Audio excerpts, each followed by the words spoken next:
مولانا طارق جمیل صاحب نے کچھ دن پہلے فرمایا تھا کہ سود دینا حرام نہیں ہے، لینا حرام ہے. اصل میں وہ جو فرمانا چاہ رہے تھے نا، وہ میں آپ کو بتاتا ہوں کیا بتانا چاہ رہے تھے. لوگوں نے غلط سمجھا، پھر ان کے بیٹے کا جو بیان آیا تو وہ اس سے بھی زیادہ غلط آ گیا. یعنی انہوں نے تو پھر بھی صحیح فرمایا تھا، بیٹے نے شاید جو بیان دیا تو وہ الٹا کر دیا اس بیان کو جو دینا چاہیے تھا. شاید ان کے بیٹے سے بھی مسٹیک ہوئی ہے. تو حضرت مولانا طارق جمیل صاحب نے جو فرمایا تھا کہ سود دینا حرام نہیں ہے، لینا حرام ہے، اس کا مطلب یہ ہے کہ سودی ایگریمنٹ تو بہرحال حرام ہے. جب ہم بینک سے سودی ایگریمنٹ کرتے ہیں نا، وہ بہرحال حرام ہے. لیکن رقم کون سی حرام ہوگی؟ رقم وہ حرام ہوگی جو ہم بینک سے سود کے طور پر لیتے ہیں. اس رقم سے جو بھی کاروبار کرو گے، کام کرو گے، وہ حرام ہو جائے گا. اسی طرح بینک سے آپ نے قرضہ لیا اور اب آپ بینک کو اس قرضے پہ سود دیتے ہو، تو اس سود سے بینک جو بھی کام کرے گا حرام ہوگا. لیکن ہم جو قرضہ لے کے جو بھی کام کریں گے وہ کام حرام نہیں ہوگا، کیونکہ وہ رقم حرام نہیں ہے، عمل حرام ہے. سمجھ میں آ رہی ہے بات کہ نہیں آ رہی؟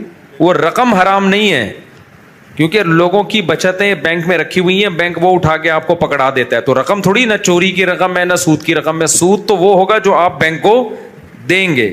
دیکھو، زید نے بکر کو 1 کروڑ روپے دیا سود پہ.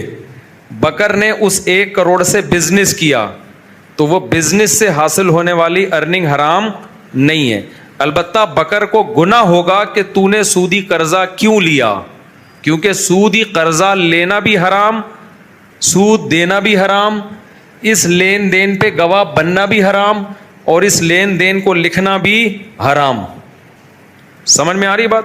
بکر نے زید سے 1 کروڑ روپے لیا سود پہ کہ میں سود دوں گا تمہیں. اب بکر اس 1 کروڑ سے بزنس کرے گا، بکر کو گناہ تو ملا اس سارے پروسیس کا، لیکن بزنس سے حاصل ہونے والی آمدن حرام نہیں ہے. لیکن زید نے جو بکر سے سود لیا ہے، 2 لاکھ روپے لیا، فرض کرو 2%، تو اب بکر اس سود سے جو کام کرے گا وہ کام بھی حرام ہوگا، کیونکہ یہ خالص سودی رقم سے ہو رہا ہے، اور اس کام کی ارننگ بھی کیا ہوگی؟ حرام ہوگی. تو یہ مطلب تھا حضرت مولانا طارق جمیل صاحب کا. ان کے بیٹے نے شاید غلطی سے کچھ اور بیان دے دیا ہے. نہیں، بینک کا پروفٹ کہاں سے حلال ہو گیا؟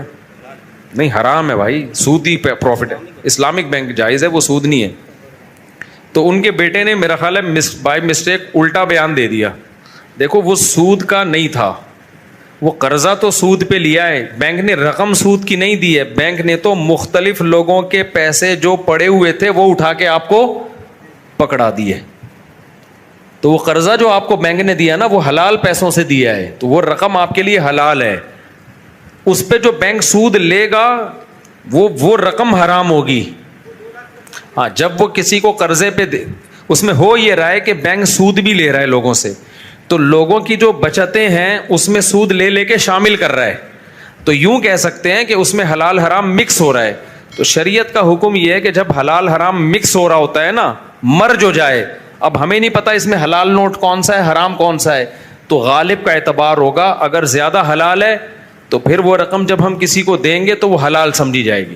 اس کی ایک مثال دیتا ہوں کہ ایک آدمی کسٹم میں جاب کرتا ہے، تو اب اس کی ایک تنخواہ ہے جو حلال تنخواہ ہے. فار ایگزامپل 1 لاکھ روپے تنخواہ ہے، اوپر کی آمدنی 2 لاکھ ہے، 3 لاکھ اس کے گھر میں آ رہا ہے. اب وہ آپ کی دعوت کرتا ہے تو آپ اس کی دعوت کو نہیں کھا سکتے. کیوں؟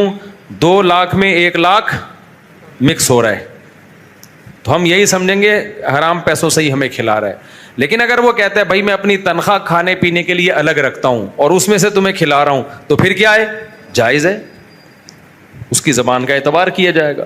لیکن اگر اس کی تنخواہ 2 لاکھ ہے، اوپر کی آمدن 1 لاکھ ہے، دونوں کو مکس کرتا ہے، پھر ہمیں چائے پلاتا ہے، تو پھر شریعت کہتی ہے کہ غالب کا اعتبار ہوگا. ہم یہی سمجھیں گے ہمیں حلال سے، پھر اس کے بیان کی ضرورت نہیں ہے، پھر ہم یہی سمجھیں گے حلال سے کھلا رہے ہیں. ہم سمجھتے ہیں کہ نہیں سمجھتے؟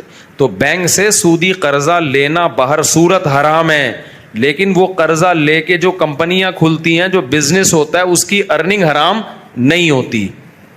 لیکن جو سود لے گا پروفٹ کے طور پہ، اس رقم سے جو بزنس کیا جائے گا وہ بزنس ہی ٹوٹل حرام ہوگا. تو حضرت کا مطلب یہ تھا. تو ان کے بیٹے نے الٹا بیان غلطی سے دے دیا، جیسے وہ بھائی کے بارے میں بیان دے دیا تھا کہ خودکشی کی ہے، پھر وہ اس کو بیٹھ کے سمجھاتے رہے. تو بعض دفعہ ایسے چوکے چھکے انسان سے لگ جاتے ہیں.